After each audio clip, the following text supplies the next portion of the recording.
He thought his old horse was no longer good for anything. But one day the horse led him to a ruined house, where the basement held a secret that changed everything. See what happened next? Subscribe and write in the comments which city you are watching from. Eli Walker had grown accustomed to silence, the kind that followed a man who had wandered too long across barren lands, chasing jobs that never lasted and promises that never paid. His days stretched into each other like the endless horizon before him, filled with dust, debts, and the bitter taste of failure. He had once believed he would carve out a name among the ranchers and riders of the frontier, that his youth would give him the strength to rise above poverty. But years had stripped him of that illusion, leaving him with nothing more than a few tattered clothes, an old saddle, and the horse that carried him across the wilderness. The horse was no ordinary companion. Gray, as he was called, bore the marks of time in every sinew. His coat, once a dark iron hue, had lightened with age into patches of silver. His mane hung uneven, streaked with white, and his body carried scars of old battles against thorns, fences, and perhaps other men's spurs. He was a creature who had outlived his prime, yet still walked with a steady rhythm that suggested endurance rather than weakness. Eli had often wondered why he had chosen to buy such a beast years ago, when stronger and younger animals had been within reach. But something about Gray's eyes had made the decision for him. Calm, alert eyes that seemed to recognize roads where none existed. That morning the sky was heavy with heat, pressing down on Eli's shoulders like an invisible burden. He guided Gray along a familiar trail that wound toward a trading post 2 days' ride away. His mind circled around the debts waiting there, the supplies he might not be able to afford, and the gnawing hunger that had grown sharper in recent weeks. He leaned forward in the saddle, speaking to his horse in low murmurs, more for his own comfort than to guide the animal. And then, without warning, Gray shifted. The horse stopped in the middle of the road, his ears twitching, his neck turning toward the line of trees that stretched away from the beaten path. Eli tugged at the reins, muttering irritation under his breath, but the horse resisted, planting his hooves firmly before taking a deliberate step toward the woods. "Not that way," Eli whispered, pulling harder. But Gray moved again, shaking his head with surprising strength for an animal so old. The reins creaked in Eli's hands as he tried to force the horse back toward the trail. Yet for every ounce of human will, the beast countered with the stubborn weight of instinct, pressing forward into the shade of the forest. The struggle went on for several moments, Eli cursing under his breath, until he realized it was useless. Gray had made his choice. The horse snorted, muscles tightening, and carried his rider between the trees as though no force on earth could dissuade him. The forest closed around them, swallowing the light. Shafts of sun cut through the high canopy in thin golden blades, illuminating motes of dust and pollen that drifted lazily in the warm air. The scent of pine and damp earth filled Eli's lungs, and the sounds of the open prairie faded behind him. It was darker here, quieter, the world muffled by leaves and distance. As Gray carried him deeper, Eli felt unease stirring inside. He was not a man prone to superstition, but the horse's determination reminded him of something long forgotten. Years ago, when he had bought Gray from a weathered old man at a county fair, he remembered the seller's parting words. The man had been bent with age, his voice raspy, but his eyes had gleamed with strange certainty. "This horse knows the way home," the old man had said. "When the time comes, he'll take you where you're meant to go." Eli had laughed then, dismissing the words as nothing more than a seller's trick, a piece of sentimental nonsense to dress up the sale of a tired beast. Yet now, as Gray pressed unerringly forward, those words echoed louder than they ever had. The ground grew uneven beneath the hooves, roots twisting across the soil, but Gray did not falter. Hours slipped by in this manner, the horse guiding, the man yielding. Eli's unease deepened into something heavier, a mixture of dread and curiosity. He had no destination in mind, yet his horse carried him toward one with absolute conviction. When the sun began its slow descent, its last rays slanting red between the trunks, they broke through the trees into a small clearing, and there, standing in the center, was a structure. It was a house, or had been once. The roof sagged in places, gaps showing the sky through broken shingles. The porch leaned precariously, its boards gray and cracked. Windows were empty holes framed by splintered wood, their glass long shattered. The remnants of a fence lay scattered like bones across the grass. The sight of it froze Eli in his saddle. The air was heavy with the smell of rot and ash. Scorch marks blackened one side of the building, where a fire had licked its way upward before dying out. The yard bore traces of old campsites, ashes of long-dead fires still visible in blackened circles. Whoever had been here had left chaos in their wake. Eli swung down from the saddle, his boots crunching softly on the dry earth. He ran a calloused hand along Gray's neck, feeling the warmth of the animal beneath his palm. The horse stood calm now, as though his mission was complete, as though bringing Eli here had been the sole purpose of his defiance. The house loomed in silence, its broken frame outlined against the setting sun. Eli's mind returned again to the old man's words, and for the first time, they no longer felt like empty talk. If this was the horse's home, then the man who had once sold Gray to him must have lived here. That thought carried with it an unsettling weight. Eli approached the porch carefully, his boots testing each creaking board. Dust swirled in the fading light, catching in his throat. Inside, shadows stretched across the ruined interior, broken chairs, overturned tables, fragments of crockery. The air smelled of mildew and old smoke. He paused at the threshold, torn between leaving the place to its ghosts and stepping into its secrets. The forest pressed close around the clearing, silent and watchful, as though guarding the ruins. Gray remained by the porch, head lowered, tail flicking idly. The horse's calmness steadied Eli, though not enough to drive out the chill creeping down his spine. This place had been forgotten by men, consumed by time and violence. And yet here he stood, drawn by an animal's stubborn will and a stranger's cryptic promise. Something waited inside, though he did not yet know whether it would be salvation or doom. Eli pushed the door open. The sound of rusted hinges groaned into the twilight, and the dark swallowed him whole. The darkness inside the ruined house wrapped around Eli like a heavy blanket, thick with dust and silence.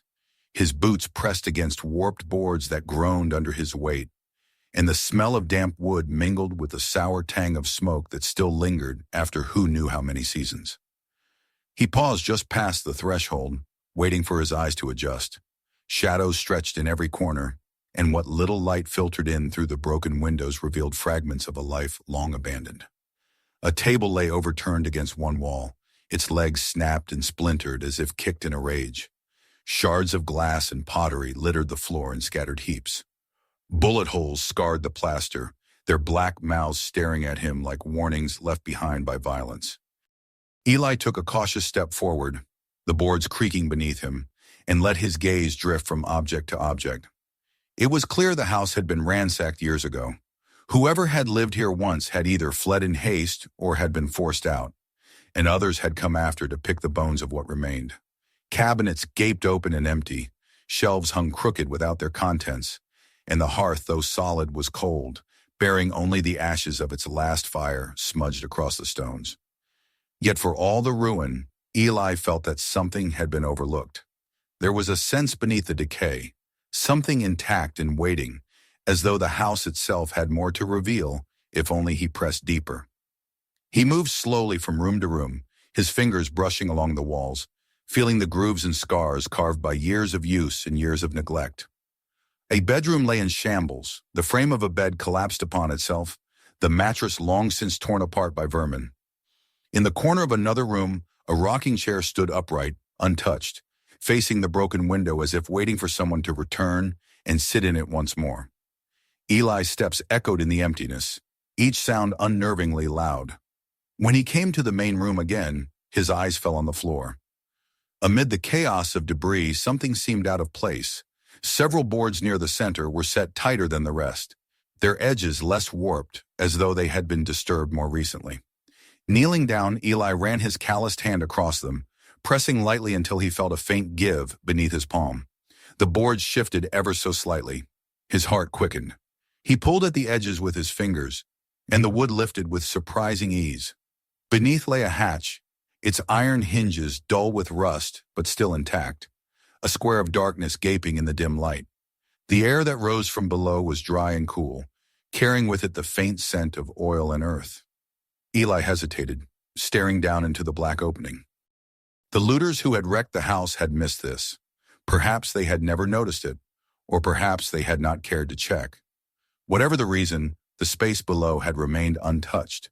He lowered himself carefully, boots finding the first rung of a ladder set into the wall, and descended into the silence of the hidden cellar. The space he entered felt entirely different from the ruined house above. The cellar was built of stone, the walls solid and lined with wooden beams that had not yet yielded to rot. A lantern, long since extinguished, sat on a narrow shelf, and several crates stood stacked in the corners. Eli stepped onto the firm ground, brushing the dust from his hands, and let his eyes sweep the chamber. Unlike the house above, the cellar had been preserved with care. The floor was swept clean of debris, and though the air was still, there was no smell of mildew. It was a room meant not for storage of food, but of something else, something guarded. Eli approached the nearest crate and knelt down. Its lid bore marks of age, but the iron fittings held strong. He worked at them with his knife until the wood gave way. Inside, nestled in oiled cloth, lay a rifle polished to a dull sheen, its barrel free of rust, its mechanism carefully maintained. He stared at it in disbelief. This was no forgotten relic left to decay. This was a weapon cared for, prepared for use even after its owner was gone. The other crates revealed more of the same. Revolvers wrapped in leather, boxes of ammunition, powder kegs, and knives balanced with deadly precision. Each piece bore signs of deliberate upkeep, as if someone had visited this cellar often to maintain the arsenal. Eli's mind reeled. Why would the old man who had sold him gray have hidden such a cache beneath a crumbling house? He found the answer not in the weapons, but in a small chest tucked away at the far side of the cellar. Inside, beneath layers of cloth, was a worn leather-bound journal. Eli picked it up carefully, the binding stiff but intact, and opened its cover. The handwriting within was bold, unflinching, filling page after page with the story of a man who had lived a life Eli could scarcely imagine. The journal belonged to the old man. Its pages told of years spent as a scout for the army, of nights tracking outlaws across desert plains, of gunfights in canyons and escapes through mountains. There were names written there, names of men hunted and killed, names of gangs broken apart, names of enemies who had never been caught. Among them, Eli recognized none, yet the tone in which they were written carried weight, as if each name had once struck fear into entire towns. One section of the journal drew Eli's eyes more than the others. It spoke of a particular gang that had roamed these parts. Ruthless and cunning, a band of men who had left a trail of blood behind them. The old man had pursued them for years, driven by debts of honor and revenge, yet his writing suggested that the work had never been finished. He warned that the gang or its remnants still lingered, that they would always circle back to claim what was left undone. And then came mention of something else, something that made Eli's heart thud harder in his chest. The old man had written of gold, not a fortune hidden in plain sight, but a stash secreted away in the tunnels of an abandoned mine nearby. The words were vague, scattered across pages, but the implication was clear. He had found something precious and had hidden it from both lawmen and criminals alike. Closing the journal, Eli leaned against the stone wall of the cellar, the weight of the discovery pressing down upon him. He was no longer merely a drifter who had stumbled upon a forgotten ruin. He had uncovered a legacy, one that carried both promise and peril. The horse that had carried him here, the stubborn beast who had defied him, had led him straight into the heart of a story not his own. His fingers brushed over the rifle again, the cold metal biting into his skin. This was not a chance encounter. The old man had left behind tools of war, a history carved into pages, and secrets waiting in the dark. The cellar seemed to hum with the echo of all that had once transpired, and Eli felt as though unseen eyes were watching him, urging him onward. Above, the house creaked in the wind, its broken walls sighing like ghosts unsettled. Eli climbed back up to the ruined floorboards, his mind turning with questions he could not yet answer.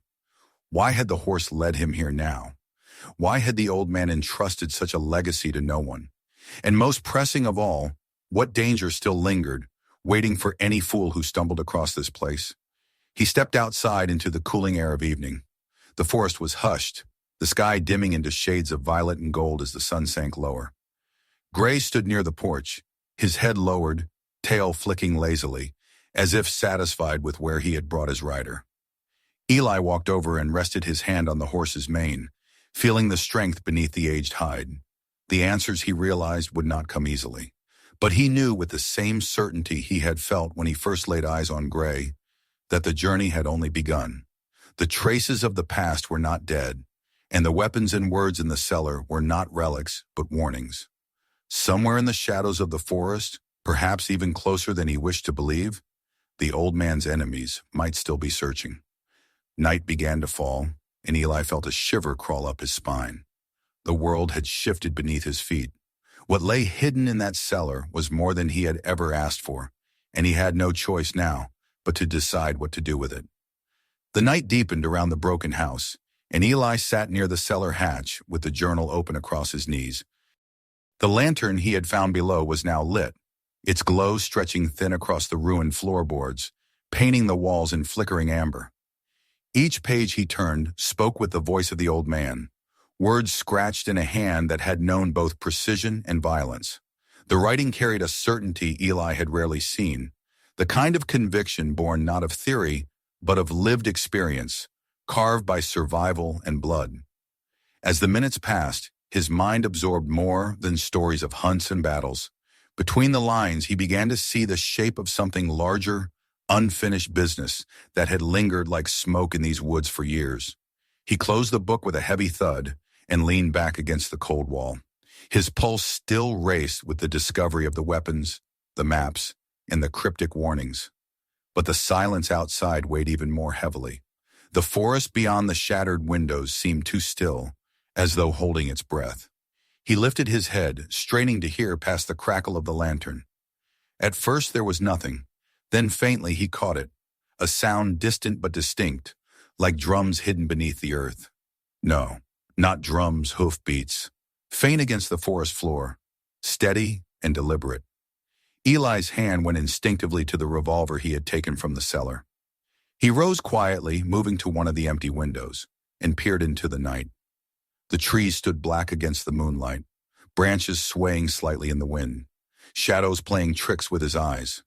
For a moment he thought perhaps he had imagined it, but then the sound came again, closer now, unmistakable. Horses, not one or two, but several, moving together with purpose. He ducked back into the shadow of the wall, his breath tight in his chest. Whoever they were coming toward the house. The journal's warnings flashed through his mind, names of gangs, half erased but still threatening, enemies who had never forgiven the old man for what he had done. If any remnants of that gang still lived, if any of them still remembered the man who had hunted them, this house would be the first place they would return to, hoping to find what had been hidden. The hoofbeats grew louder, mingled now with the low murmur of voices carried on the wind. Eli crouched lower, pressing his ear to the cracked boards. His instinct screamed at him to run, to take Gray and disappear into the night before it was too late. Yet the cellar below whispered another truth. If he left now, he would carry those weapons and secrets only to be pursued wherever he went. These men would not stop. The old man had written it plainly. Unfinished wars outlive their owners, and debts of blood never vanish. Eli drew back from the window and slipped silently toward the hatch. He descended once more into the cellar, the lantern casting its glow over the crates of weapons. His fingers brushed against the cold steel of a rifle as he considered his choices. He could flee into the forest with what he could carry, leaving the rest behind to be discovered by the men above.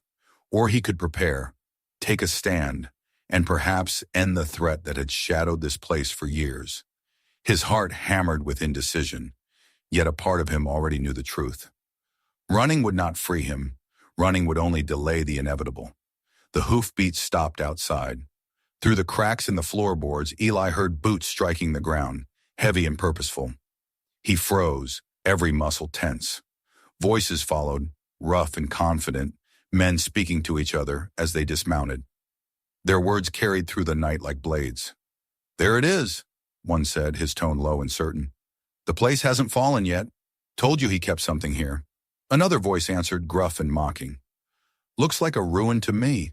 But if there's gold or guns, it'll be in the ground. Always is. Eli's throat tightened. They knew. Maybe not everything, maybe not exactly what, but enough to search. He backed further into the cellar, eyes darting to the crates, to the journal, to the narrow corners that might serve as hiding places. His hands shook as he loaded the revolver, each metallic click echoing far too loudly. The men entered the house above.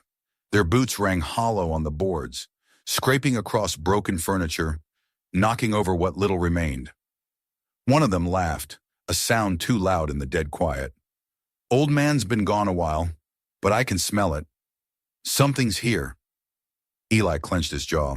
His mind raced through options, each more desperate than the last. The hatch was half hidden again beneath loose boards, but it would not stand close inspection. If they looked too carefully, they would find it. He considered slipping out through the forest, but the sound of at least half a dozen horses outside made that idea nearly impossible. His only chance lay in staying hidden long enough to learn what these men wanted, and then deciding whether to fight or flee. One of the boots above drew closer to the hatch. Eli's breath stopped. The man's steps paused directly overhead, the floor creaking as though bearing his weight. Then after a moment, the boots moved away again. A low mutter reached Eli's ears. Nothing down here but rats. Maybe the old man took it with him. Relief washed through him, but only briefly. Another voice answered sharply. He didn't take it. He left it, same as we always knew. Keep looking. There's a cellar somewhere. Men like him always build below. Eli cursed silently. They would find it eventually. He wiped the sweat from his brow, his thoughts circling like vultures. If he was to survive, he would need more than luck. He would need to use what the old man had left him. Not just the guns, but the cunning, the traps, the readiness for enemies who never gave up. Hours seemed to pass in minutes as the men scoured the house. They overturned furniture that had already been broken, stomped across every corner, their curses rising when they found nothing. Eli remained in the cellar, clutching the rifle now, the lantern dimmed to a faint glow. His mind pulled back to the journal's words, phrases repeating like mantras. Don't trust the quiet. They always return. They'll circle until they find what they came for. When the voices above finally began to fade, Eli dared to breathe again. Through the cracks, he heard them gathering outside, muttering among themselves.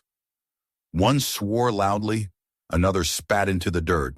A third said, "We'll come back. This place ain't done telling us its story." Then came the sound of boots scraping against stirrups, saddles groaning under weight, and the thunder of hooves fading once more into the night. Eli sat in the cellar long after they had gone, the silence pressing against him heavier than before. His body trembled with adrenaline, and yet his mind was clearer than it had been in months. There was no escaping it now. The gang, or what remained of it, was still out there, still searching. They had not found the cellar this time, but they would return, and when they did, they would tear the place apart until they uncovered every secret it held. He climbed slowly back into the ruined house, the revolver still in his grip, the lantern held high. The shadows looked different now, less like silence and more like waiting predators. Gray stood near the porch, calm as ever, though his ears twitched toward the direction the riders had gone. Eli rubbed his mane with a weary hand. "You knew, didn't you?" he whispered, though he knew no answer would come. The decision before him was heavier than any he had faced. He could gather what he could carry, mount Gray, and ride until the horizon swallowed him, but the men would follow. They had tracked the old man once, and they would track his horse now. Or he could stay, use the weapons and knowledge left in the cellar, and turn the ruin of a house into something else.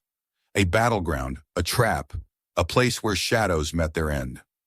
The night wind swept through the broken windows, carrying with it the scent of pine and smoke, and Eli felt the weight of the old man's unfinished story settle onto his shoulders. He was no longer just a drifter passing through. He had inherited something he could neither ignore nor outrun. The shadows of the bandits had returned, and whether by choice or fate, he would have to face them. Dawn crept across the treetops as Eli sat on the crumbling porch of the ruined house, his back pressed to the weathered post and the rifle across his knees. The night had been long, restless, filled with the echoes of hoofbeats that his mind kept replaying, even when silence had returned. He had not slept. His eyes were heavy, yet his senses remained taut. Every sound of the forest a reminder that the men he had glimpsed in the dark were not done. They would circle back, just as the journal had warned, and the ruin around him would become the stage for their return. Gray stood tethered nearby, though the old horse seemed unbothered by the long vigil. He grazed quietly on the patchy grass near the clearing, lifting his head now and then, as if to remind Eli that he was still there. The animal's calmness steadied him more than he cared to admit. Without that horse, he might never have stumbled upon this place, never have uncovered the hidden cellar, the weapons, or the journal that bound him now to a past not his own. When the sun finally broke the horizon, Eli rose and moved back into the cellar. The cool air met him like an embrace, and he set the lantern to burn once more, illuminating the rows of crates and weapons stacked with silent promise. He laid the journal out before him on a crate, opening it to the final pages he had not yet read. The handwriting was rougher there, less steady, as though the old man's hand had begun to betray him with age. Yet the words retained their force. "I've hunted men across plains and mountains. I've broken gangs and buried friends. But this one thing I leave undone. To whoever finds this place, understand that what you hold is more than powder and coin. It is the weight of justice that others have feared to carry. These men will return. They always do. Be ready, stranger, because the fight is now yours." Eli closed the book slowly, his jaw tightening as though the words themselves were a command. He lifted one of the revolvers from its leather wrapping, checked its cylinder, and felt the weight of it in his hand. He was no stranger to guns. He had worked ranches, guarded herds, fought off rustlers, but this was different. This was not a weapon for survival alone. This was an inheritance of war. The hours that followed were consumed by preparation. Eli explored the cellar more thoroughly, discovering not only weapons, but also a collection of traps and supplies that the old man had left behind. Coils of wire, nails, and sharpened stakes lay in one corner, alongside jars of oil and a bundle of fuse cord. It was as if the cellar had been built not just as a hiding place, but as an armory ready for a final stand. Eli set to work, his hands steady despite the exhaustion. By midday, he had transformed the ruined house into a nest of defenses. Loose boards were rigged to collapse under sudden weight, oil was spread where fire might be lit, and narrow gaps were cleared for sight lines from the cellar and upper windows. He dragged broken furniture into choke points, turning the wreckage into barriers. Every move felt guided not by his own cunning, but by the echo of the old man's presence, the journal's warnings shaping his actions like a hand on his shoulder. The forest remained quiet, yet Eli felt the silence thicken as the sun dipped westward once again. His nerves thrummed with the knowledge that the bandits had not gone far. Men like them, drawn by promises of gold and vengeance, would never let go so easily. As twilight bled into night, his instincts proved true. The first distant crack of a branch, the faint murmur of voices carried on the breeze, told him they had returned. He took his place in the cellar, lantern dimmed, rifle braced against the stone wall. Gray shifted restlessly above, as if sensing the danger near. Eli listened, breath shallow, as the voices grew louder, closer, until boots scraped against the porch once more. The men had come back, and this time they would not leave without tearing the place apart. The first crash of wood above was followed by curses as the bandits stormed into the ruin. Boards splintered, and the sound of heavy boots rang through the hollow rooms. Eli waited, his finger poised on the trigger, his eyes fixed on the hatch. Then came the moment he had anticipated. One of the men shouted that he had found something, and the boards hiding the cellar shifted. As the hatch began to open, Eli fired. The shot cracked like thunder in the enclosed space, and the man above fell with a scream that echoed through the house. Chaos followed. Shouts filled the air as the others realized they had been discovered. Gunfire answered, bullets splintering the wood around the hatch. But Eli had already moved, slipping to another corner of the cellar where a narrow firing slit had been cut into the stone wall long ago. Through it, he caught sight of figures darting in the moonlight outside, their rifles gleaming. He fired again, and one dropped. The others cursed, retreating behind the cover of trees and rubble. The fight stretched into the night, a deadly dance of shadows and flame. At one point, Eli lit the oil he had spread across the ruined floor above, sending a sheet of fire racing through the broken boards. The bandits scrambled back, their shouts rising above the roar. Another time, he triggered one of the wire traps, and the snap of it was followed by the cry of a man caught unawares. Each strike thinned their numbers, but each strike also deepened Eli's awareness of the risk. For every man he dropped, there remained more pressing in from the dark, their hunger for what lay hidden in the cellar undimmed. Hours blurred together. Smoke filled the house, the fire burning low as the last of the oil consumed itself. Eli's arms ached, his lungs raw from the fumes, yet he fought on. The words of the journal repeated in his mind like a drumbeat. They always return. Be ready, stranger. The fight is now yours. When at last the dawn light filtered into the cellar again, silence returned. Eli rose slowly, his body trembling, and climbed back to the ruined floor. The house was blackened further now, the air thick with the smell of charred wood. Outside, the clearing was littered with bodies. Those who had fled left their horses behind in panic, and the forest stood heavy with smoke and death. Gray waited at the edge of the clearing, head lowered, sides heaving as though he too had borne the weight of the night. Eli walked to him slowly, each step carrying the exhaustion of battle. He rested his hand against the horse's mane, drawing strength from the steady warmth beneath his fingers. He had survived. The bandits who had haunted these woods were gone. Their threat ended at last. But survival came with its own weight. Eli returned to the cellar one last time and picked up the journal. He read the final lines again, letting them sink into his bones. The old man had left not just weapons and maps, but a burden. He had known the gang would never stop, had known the fight would outlive him, and so he had left it for another to finish. Eli now stood in that man's place, the circle completed, the debt finally paid. He gathered only what he could carry, a rifle, a revolver, and the journal itself.